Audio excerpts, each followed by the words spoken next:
Last episode में हमने देखा था कि साशन अपने लोगों से कह था कि चलो अब घर चलते हैं। और अब सीन चेंज होता है, हम देख ये लोग नाइन इलम में पहुंच जाते हैं। तब यहाँ पे पहुंचते ही ड्रैगन सुप्रीम कहता है कि ब्रदर साशन, क्या ये सिर्फ मुझे ही फील हो रहा है? ऐसा लग रहा है कि आउटर इलम जाने में और फिर आउटर इलम से नाइन इलम लौटने में हमें कई साल लग चुके हैं। जिस पर साशन भी आसपास के माहौल को फील करते हुए कहता है कि यकीन नहीं हो रहा कि हमें नाइन इलम वापस लौटने में पूरे 16 सालों का समय लग गया। तब इतना सुनते ड्रैगन सुप्रीम कहता है कि क्या नाइन इलम में पूरे 16 साल बीत गए? जिस पर साशन कहता है हाँ, मैं समझा कि जब उन दोनों जनरलों ने अपने फॉर्मेशन को क्रिएट किया था तब उन्होंने सिर्फ हमें रोका ही नहीं था, बल्कि आउटर रिलम के सारी क्रिएचर की हेल्प से उस रिलम के टाइम स्पीड को भी बहुत ही ज्यादा फास्ट कर दिया था। और यही वजह थी कि व्हाइट स्कुल ड्रैगन बस 1 महीने के अंदर ही पूरी तरीके से रिकवर हो गया था। जिसे सुन के लेडी टाइटन कह दी कि यकीन नहीं हो रहा कि ऐसा होना भी पॉसिबल है। तब लेडी थॉर कह दी कि ये पॉसिबल है क्योंकि हर रिलम के अपने अलग रूल होते हैं। जिस पर साशन अब स्माइल करते हुए कह दी भले ही हमारी उम्र नहीं बढ़ी लेकिन नए रिलम में 16 साल बीत गए। तब लुएनफी भी मुस्कुराते हुए कह दी भाई इसका मतलब यून भी पूरे 16 साल की हो गई होगी। पता नहीं मेरी प्यारी मॉन्स्टर भतीजी अभी क्या कर रही होगी। जिस पर अब सीन चेंज होता है, हम देखते हैं कि वुसन पीक में 2 वर्सेस 1 की फाइट चल रहे थे, जहाँ पर ये लड़की सिंगल हैंडली इन दोनों को बहुत ही आसानी से डिफीट कर देती है। और ये लड़की कोई और नहीं बल्कि फिजर सुप्रीम लॉर्ड की बेटी साविन है। ये अब इन दोनों से कहती ब्रदर्स आप लोग तो बस 30 सेकंड के अंदर ही डिफीट हो गए, जबकि मैंने तो अभी तक अपने पावर्स का यूज भी नहीं किया। तब किंगोना बहुत ही हंसते हुए कहता है कि छोटी बहना प्लीज हमें जाने दो, मैं और ज्यादा तुमसे नहीं पिट सकता। जिस पर तेनियोन कहता है कि हम दोनों ऑलमोस्ट एम्परर रिलम पे पहुंच चुके हैं, लेकिन इसके बावजूद भी हर बार इससे कैसे पिट जाते हैं? इसका मतलब यून तुमने हमसे झूठ कहा कि तुम अपने सुप्रीम रिलम के पावर से यूज नहीं कर रही हो। तब यून कहता है कि नहीं, मैंने सच में सुप्रीम रिलम के पावर से यूज नहीं किया, मैं तो बस पापा की तरह बिना पावर्स का यूज किए बस फिजिकल बॉडी से ही फाइट कर रहे थे। क्योंकि एक वीक पहले जब मैंने एक मॉन्स्टर के ऊपर अपने पंच से अटैक किया तो फिर वो तुरंत ही मारा गया। जिसे सुनकर ये दोनों बहुत ही फनी तरीके से रोती हुई कहते हैं कि वह हमारी छोटी बहन हमारे बारे में कितना सोचती है। यकीन नहीं हो रहा कि हम दोनों से पूरे 10 साल की छोटी है। तब किंगोन अब अपने मन में कहता है कि मास्टर आखिर आपने किस मॉन्स्टर को जन्म दे दिया? बस 16 साल की उम्र में कोई सुप्रीम रिलम के पीक लेवल को भी क्रॉस कैसे कर सकता है? हमने सोचा था कि बड़े होके हम लोग इसे प्रोटेक्ट करेंगे, लेकिन जब से आप गई हो तब से ये हमें प्रोटेक्ट कर रही है। और अब यून इन दोनों को उठाते हुए कहती कि चलिए जल्दी से खड़े हो जाइए, अभी हम तीनों को और भी ज्यादा प्रैक्टिस करनी है, क्योंकि एक ना एक दिन पापा और अंकल लुएनफी वुसन पीक में लौट ही आएंगे। तब तक हम तीनों को नाइन रिलम का मोस्ट पावरफुल पर्सन बनना ही होगा। अगर आप दोनों ने उनके लौटने तक सुप्रीम रिलम के पीक लेवल को अचीव कर लिया तो फिर मुझे यकीन है कि ये देखकर पापा और अंकल लुएनफी हमें बहुत ही ज्यादा शाबाशी देंगे। तब ये सुनिए दोनों मन ही मन एक दूसरे से कहते हैं कि इसे कहने में क्या लगता है, वो तो हमें पता चल रहा है कि एक लेवल को ब्रेक थ्रू करने में कितना खून पसीना बहाना पड़ रहा है। जिस पर यून अब आसमान की ओर देखते हुए कहते हैं कि पिताजी पूरे 16 साल बीत चुके हैं, आखिर आप लोग अभी तक वापस क्यों नहीं आए? तब किंगन कहता है कि तुम्हें मन छोड़ा करने की जरूरत नहीं है, मास्टर एक गॉड लेवल के पर्सन है जिन्हें कोई भी डिफीट नहीं कर सकता, इसीलिए भरोसा रखो वो जल्द ही लौट आएंगे। जिस पर तभी यहाँ पे गार्ड बहुत ही डरा सहमा भागता हुआ आता है और आते हुए कहता है कि प्रिंसेस हमारे वुसन पीक पे अटैक हुआ है। तभी उन पूछती है कि आखिर नाइन रिलम में कौन सी ट्राइब है जिसकी इतनी हिम्मत हुई? जिस पर ये आदमी कहता है प्रिंसेस अटैक करने वाला कोई ट्राइब या फिर कोई फैमिली नहीं, बल्कि अकेला सिर्फ एक ही पर्सन है जिसने अपने चेहरे पे मास्क लगाया हुआ है। तब ये दोनों कहते हैं कि लेकिन नाइन रिलम तो ऐसा कोई भी नहीं जो वुसन पीक के बैरियर को ब्रेक कर सके, तो फिर वो मास्कमैन हमारे वुसन पीक में घुसा कैसे? जिस पर यून कह दी कि जो भी हो, लेकिन जिसने भी ये गलती करने की दुस्साहस की है मैं उसे अभी जाके मौत की सजा दे के आती हूँ।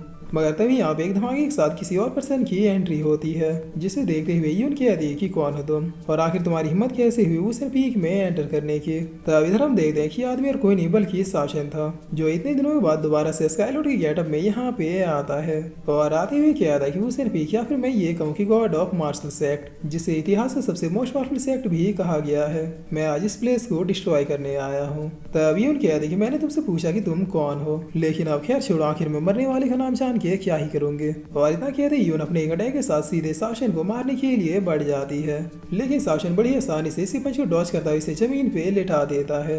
जिसके बाद चिढ़ाते हुए कहता है कि लड़की तुम जितनी एरोगेंट हो, अगर उसका 1% भी पावरफुल होती तो शायद मैं तुमसे डिफीट हो भी सकता था।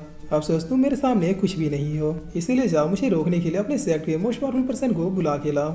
जिस पर यून कह रही बादशाह तुम इस लायक नहीं हो कि सेक्ट के मोस्ट पावरफुल पर्सन से फाइट कर सको, तुम्हें खत्म करने के लिए मैं ही काफी हूँ। और इतना कहते कहते यून सावशन को एक स्पेल में फंसा देती है, जिसकी वजह से सावशन अब हिल भी नहीं पाता है। तभी हम दोबारा बहुत ही फास्टली एक और अटैक को क्रिएट करते हुए सावशन की ओर बढ़ जाती है, जिस पर सावशन पावर्स को देखते हुए अपने मन में किया था कि मेरी प्यारी बेटी, इसने तो बस 16 साल की उम्र में ही सुप्रीम रिलम के पीक लेवल को भी क्रॉस कर दिया।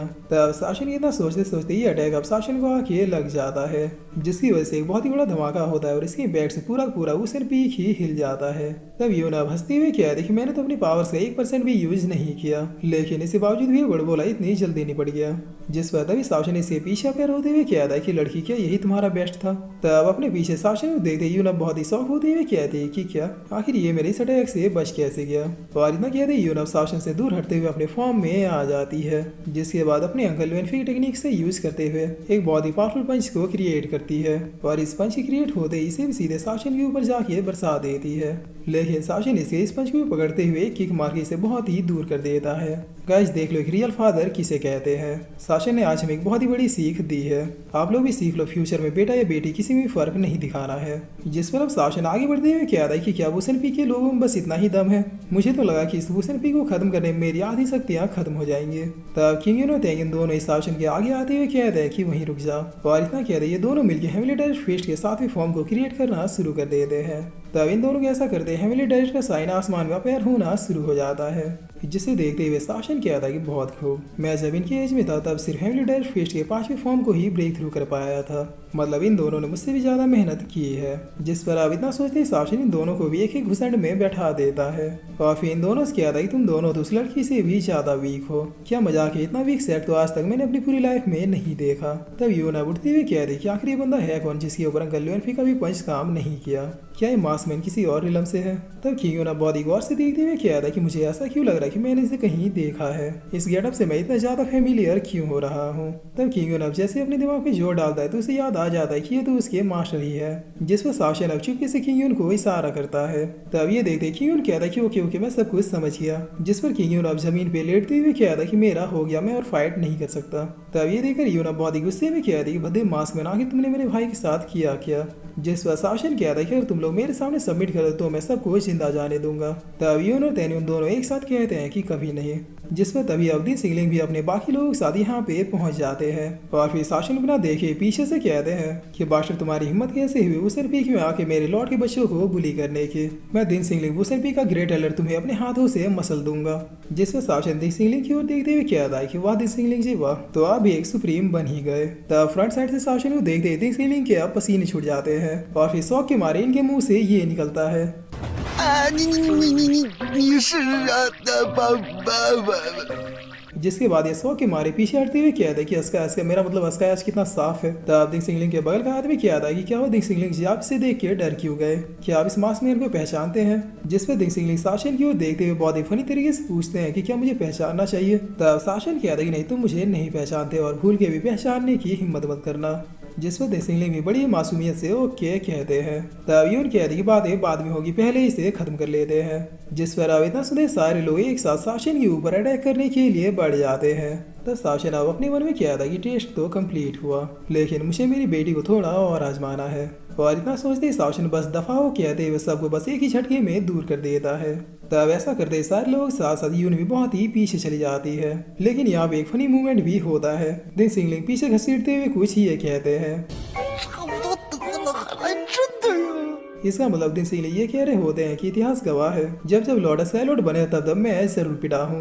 जिस पर अब सावशन कहता है कि लड़की मेरे ख्याल से तुम यहाँ की प्रिंसेस हो, चुपचाप हार मान लो वरना मैं तुम्हारी आंखों के सामने सबको मार डालूंगा। तब यून अब दोबारा से खड़ी होती हुए कहती है कि नहीं मैं हार नहीं मान सकती, पिताजी को ये सब क्रिएट करने में सालों लग गए और मैं उनकी मेहनत भी इतनी आसानी से वेस्ट होने नहीं दे सकती। जिस पर यून बहुत ही गुस्से में अपने बॉडी टेम्परिंग मंत्रा के पावर्स को अपेयर करते हुए कहती है कि मैं the great freezer supreme lord सावशन की बेटी साविन हूँ, मुझे मेरे पापा के अलावा और कोई भी डिफीट नहीं कर सकता। तब इस टेरिफाइंग ऑरा को देखते सावशन चिल्लाते हुए कहता है कि यून रुक जाओ।